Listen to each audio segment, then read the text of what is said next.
Hello everybody, welcome back to Cinema Savvy. It is myself, George, bringing a brand new review, and today I'm going to be reviewing Season 7 of Drive to Survive, the annual Netflix F1 documentary series, which is releasing on Netflix this Friday, the 7th of March.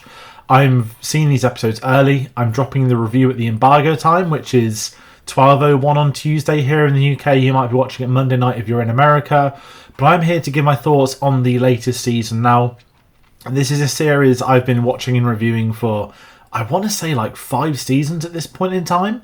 We've always been very lucky in watching it early from Netflix, and it's a show that has completely evolved. It's a show that I've been watching since Season 1 first released all those years ago. The first bit of real insight we got into behind the scenes of F1. I've seen the highs of the show, some of the great stuff it's done. I've seen some of the absolute lows of the series, and the evolution of this show, the evolution of Formula One, new rules, new regulations, popularity, TV deals. It's a very divisive show. So I am here to give my thoughts on Season 7. Like other seasons, I will be very honest in those opinions. It's a show for me personally that I have an incredible love-hate relationship with. I think some of the recent seasons have been completely abysmal. And it's been giving an awful view of the sport, and I think it's done some irreparable damage to the sport in terms of its stature, for prices, for people that are watching it. Not me gatekeeping Formula One as such, but very much the show does not give a good representation of what Formula One is, and that has been my fundamental criticism of the series. But I am still watching it. As I mentioned, those early seasons, particularly seasons 1 and 2, gave us really good insight. But I personally felt like in the years that followed, the show became a PR opportunity for every team within F1. Everyone knew that they would get a designated episode. They would then pick that episode. They'd give themselves, the drivers, the team, the managers, the best possible look for it to appease fans, to appease sponsors, and bring in new people. That's been a fundamental issue for me. Follow-up issue for me of that is, of course, the very typical F1 things people spoke about. The awful editing, the non-sequential editing, making races look like closer than what they are, not sharing data or statistics to create dramatic tension within the show that then leads to people into thinking that Formula One is something very different. And I make the opinion, as someone that likes wrestling, that the show ends up making Formula One look like wrestling, and that it being a scripted exercise in order to look good on the cameras. So that's my backstory to Season 7. And I'm going to be really honest. My initial thoughts are Season 7's an improvement on other seasons. It's still got some of the issues we speak of, but it's got some really good episodes. It's got some insight. It's got some really interesting stuff. Of course, it has to reflect the season as a whole. But as an overview, it does not feel like as much as a PR exercise for every team on the grid, which is a really big thing for me. A really big thing, because it's embarrassing at times. And I also know, with respect to the teams, Netflix are editing an entire season's worth of footage down into sort of 6.5, 7 hours. So, you know, it's like Big Brother, isn't it? They're looking for those juicy moments to put on TV that they got at the right time. They might have the cameras rolling for a year and had nothing of interest to report, so nothing makes the show. So I'm also aware that it's not completely on F1's fault. I just have some issues with how Liberty Media have handled this and what they like this to be a representation of the sport with, which I think drags the sport down at times.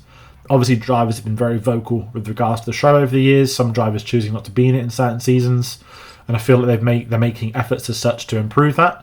And obviously, I don't know if they're going to renew it past, I think they'd agreed up to 7 seasons on their latest update. Whether they extend it, they probably will. There are characters in this that are real people that feel like antagonists, protagonists. The usual suspects: Danny Rick, Christian Horner, Toto Wolff, Gunther Steiner. People have come and gone. So the show has evolved, the sport has evolved. But if I start giving my thoughts on Season 7, it's really hard doing this because you can't really do spoilers because it's based off real life, can you? But I have a list here. I'm trying the new format. I've got all 10 episodes. I'm going to not go through all 10 episodes because I'm not going to spoil stuff. But I'm going to talk about the big moments and the episodes that I think are of interest, that when this drops on Friday, people will be interested by. Again, if you like the show, then you probably don't need it sold to you. If you don't like the show, I'll try and pinpoint the episodes you might enjoy, because even when it's been bad, there's been some really good stuff. And I guess if we're looking at the 2024 F1 season, which is always weird because we're on the eve of 2025 and everyone's still talking about 2026, we've obviously had the big F1 event at the O2. There's been a bit of controversy, as there always is. And something I'll say of this show is that this show does do controversy. It does cover some of the controversy, but it's very selective in which they're willing to talk about, discuss, and take opportune moments. So I'm just going to give my initial thoughts. I might talk about each of the 10 teams to see how they're represented in this, actually, because I think that's a fairer way of doing it. Again, I don't have allegiances to teams and such. It's not like football for me, where I pick a team I support and that's my life. No, I've got my favourite drivers I love and which I follow more, and I'm more interested in their careers and what they're up to. But I'm also sure with those drivers that this show doesn't always give the best of representations that the cameras are on. So it's a really weird one to talk about and discuss. But first and foremost, as a documentary, the show functions as a season, that's fine. It functions better than other seasons have. You start at the beginning and you finally get toward the end, but it's very selective in what they're choosing to you. And the core story for this season as such actually is about McLaren and Red Bull, as you'd expect. So at least it's somewhat reflective of real life. We get a lot of episodes focused on the two. We have episodes dedicated to Norris and Verstappen, how they're friends turning into rivals. We've got episodes dedicated to Zach Brown and Christian Horner as the team bosses, getting towards the constructor side of things. And then we have knock-on effects of other teams around them. So the core story does reflect somewhat of the 2025 season. My criticism of that is that when it gets into the racing itself, for example, the final episode is obviously going to be the final race. It's the construction battle. It does like to make out things are a lot closer than you'd ever expect. Like every car is neck and neck. And this is something I always struggle with, and I know why the show does this, so I don't know if it's criticism of me as an F1 fan, but my issue has always been like not casual fans, but my issue is more casual people who know nothing about F1 that watch this once a year and determine that their fans know F1 without taking the inkling to watch any actual races, learn a bit more about the sport. That's my approach to things. I got into football. How to get into football? I then watch it, support my team, learn more about players, history, etc., etc. And I feel that F1's become this event type thing where people say they love F1. They spend their Sundays watching F1, if you want to know that joke. But it's very much that could actually have a discussion with them about F1 without sounding like a gatekeeping prick. So, yeah, it's tricky at times. Certain fans are going to like some episodes, certain fans are not going to like some episodes, but at least there is something of a story overall. So we get, as I said, a lot of the McLaren Red Bull stuff. And you know what Christian Horner's like. You know, he's got his catchphrase he's written for the season. You're either a winner or a wanker, he likes to say. We get Jerry Halliwell all over this series. We get Jerry Halliwell in this series more than we ever have. You all know why that is. And I'm going to talk about episode 1. Because episode 1 is a focus on two big stories that at the start of last season's F1. It's the story of Lewis Hamilton to Ferrari, and it is Christian Horner and the text messages and scandals. I did not think we'd get the Christian Horner stuff on camera. And I actually think Netflix handled this in a very dignified way. It's an incredibly personal thing that came out. Something that came out that was obviously leaked to journalists, that was leaked to team bosses, to drivers, to everything. It was a story that didn't stop, and obviously led to a potential implosion within Red Bull. And the series gets a little bit of that. So in episode 1, it speaks about the scandal. We get the PR drivel of Jerry and Horner coming to that next race holding hands. Turns out that behind the scenes video that you all saw a year ago, it was the Netflix camera right in their face. So as this show likes to do, there are obviously intentionally dramatised moments to look good on camera as the PR. And that's why I think Jerry Halliwell focuses in this season way more than she ever has. I know she's been in other episodes, but it just feels a bit embarrassing at times, given the real life events that happened, that somebody's gone through a terrible ordeal. There hasn't been a resolution within Red Bull, a legitimate one. There are still things ongoing. But at the end of the first episode, you get the very traditional biopic black and white text like Christian Horner's cleared of all wrongdoing.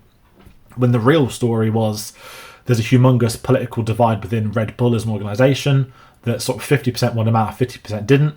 And the knock-on effect of this is various people leaving Red Bull, including Adrian Newey. Adrian Newey, who is in this documentary, is not interviewed once, is not spoke to once. His leaving Red Bull is not mentioned once. And I'll talk about Aston Martin later, but it's very strange how it sort of ends with this. But then there are digs made in other episodes from other people like Red Bull could implode any moment. So take of that what you will. But I love the Hamilton stuff with Ferrari. It's something we all knew about. It's something we're hoping will be discussed. It's obviously the headline leading into the 2025 season. It is a humongous story within F1. It's one of the biggest, without sounding like Will Buxton, because of course he's all over this. Hamilton to Ferrari is probably the biggest F1 transfer in my life, if you even call it a transfer. It's something that I don't think anyone thought would ever happen, and it has happened, and it's happened at the twilight of his career as Ferrari are rebuilding. So there's a lot of excitement there. And where that works for the series, which gets into some of my favourite stuff of this season. Carlos Sainz is the one who loses his seat, so we very much get a presence of Hamilton in episode 1, but he's not really in the cameras and focused much for the rest of the series. The focus then transitions into Carlos Sainz, and we get a really great episode of Williams with Sainz, where he's talking about joining them, and then we get the stuff with Alpine, we get the stuff with Sauber becoming Audi. So the Carlos Sainz side of things, he works as a character in this, where they get to follow him. We get obviously stuff with his dad, with his agent, but we get to see that behind the scenes of him making his decision. And it goes back to those early seasons where the documentary series becomes great insight into outside of Formula One things. It doesn't feel like a PR gimmick with Carlos because there's actual consequential decisions to his life, to his future career. Whereas in the past, other drivers had that, and like George Russell signing for Mercedes with the scripted scene, that sort of nonsense. So again, Drive to Survive's got great moments in the series where it works. But then we do get our generic episodes. We get Charles Leclerc in Monaco. We know he obviously wins the Monaco GP, but that goes to that more recent season of this is the Ferrari episode, and it was Leclerc in his home Grand Prix, which we do like the story, but it became the Ferrari episode. And a criticism I've had is that other episodes have become Haas gets an episode 9. It's actually a great one. It's about Gunther Steiner being removed and getting the new team principal, and how Haas have actually climbed up the leaderboard across that year compared to other years. Stuff we like to see.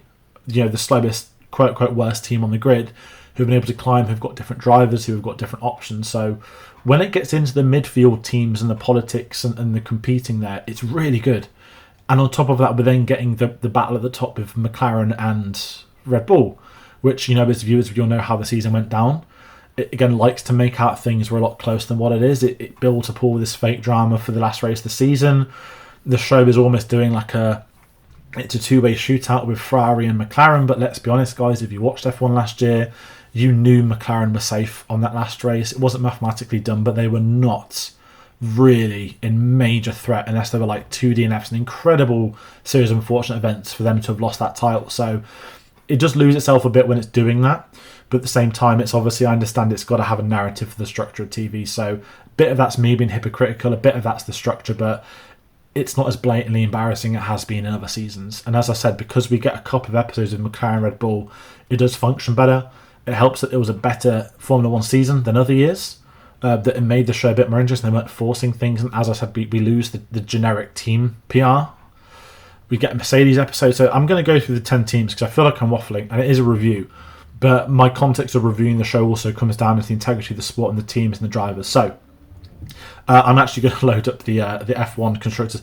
I'm going to do it in constructors order from last year because it just feels like the easiest way to do so. I don't want to miss out any of the 10 teams. I'll do them from bottom up. So let's go for each of the 10 teams, right? Kick Sauber, not really featured. We get a chunk on them about them becoming Audi 2026. No mention of Qatar buying into them, if I'm honest, actually. They just keep talking about how we're going to build for the future and we've got a future here and Audi's going to be a game changer. Williams, get a great episode. Love James Vowell. It will be an episode people speak about. I mentioned it involves Carlos Sainz. Williams looking to rebuild themselves as a credible opportunity. Claire Williams' interview, she's one of the sort of pundits for this year, who I really enjoy her perspective given her experience within the sport. She absolutely should be on those interviews. I really like the Williams episode. And we know, obviously, we're going off testing, which, you can never really go off testing too much, but people are excited for Williams this year, particularly with Sainz. So that might be an episode that people really enjoy. We've got the Racing Bulls. We don't get a lot with them. We get more of a Red Bull Perez exercise episode.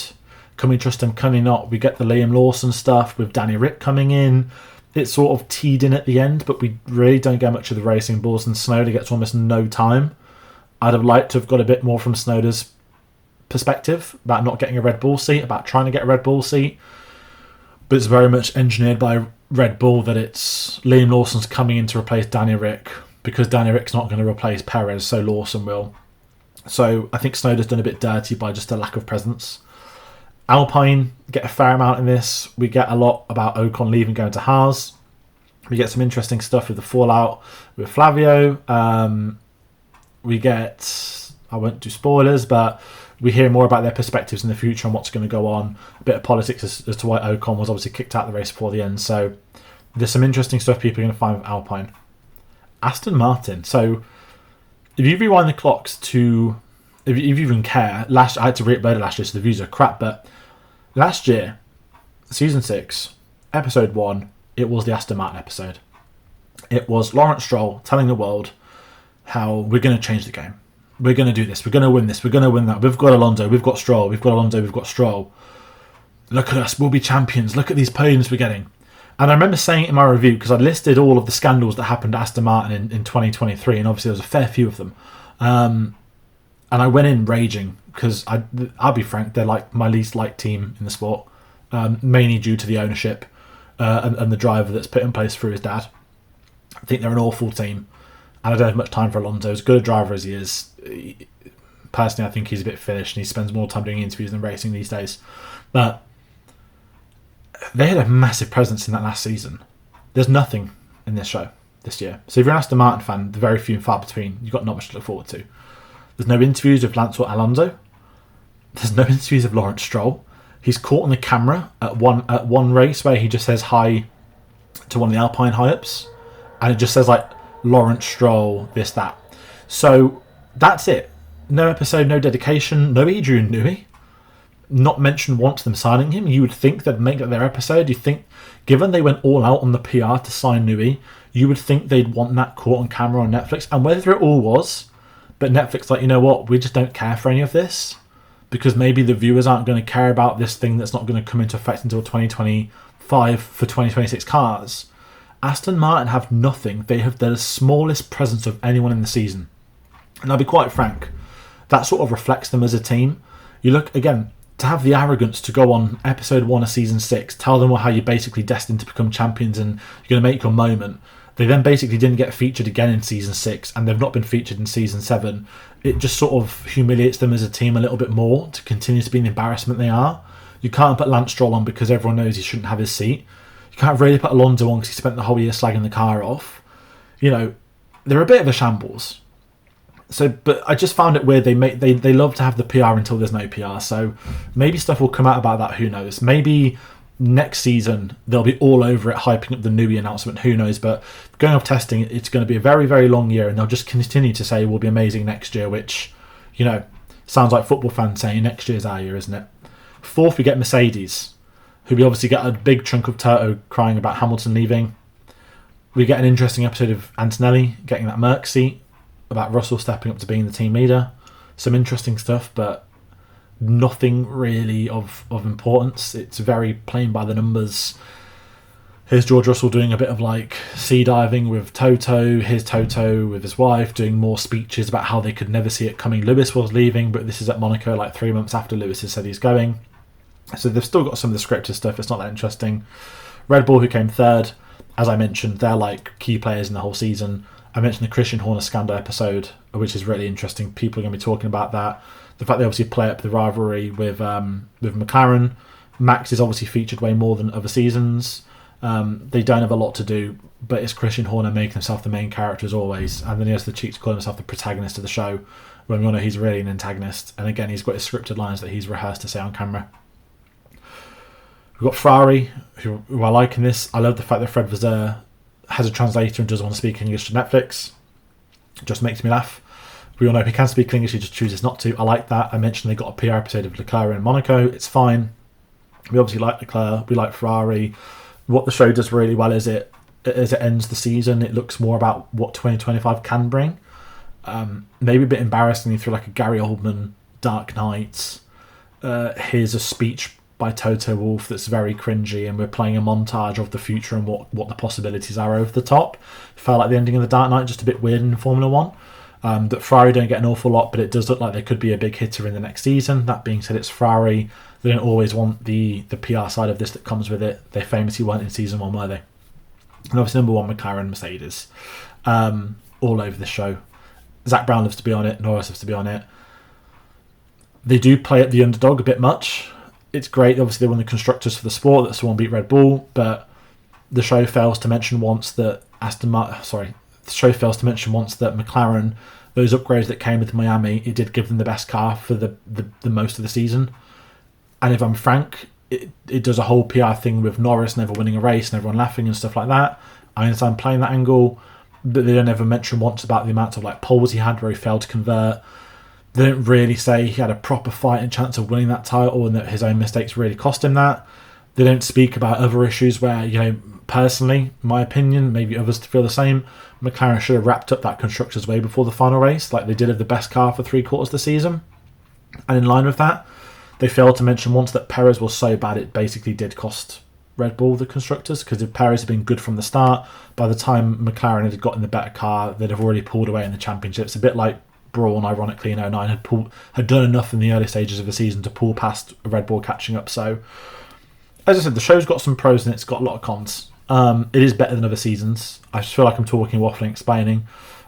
It's weird to call it a review, such as more of a discussion, but again, it's tricky to review documentaries when it's based off real life events that were, you know, at the maximum 13, 14 months ago and at the most recent 3 months ago. So that's my review for Drive to Survive Season 7.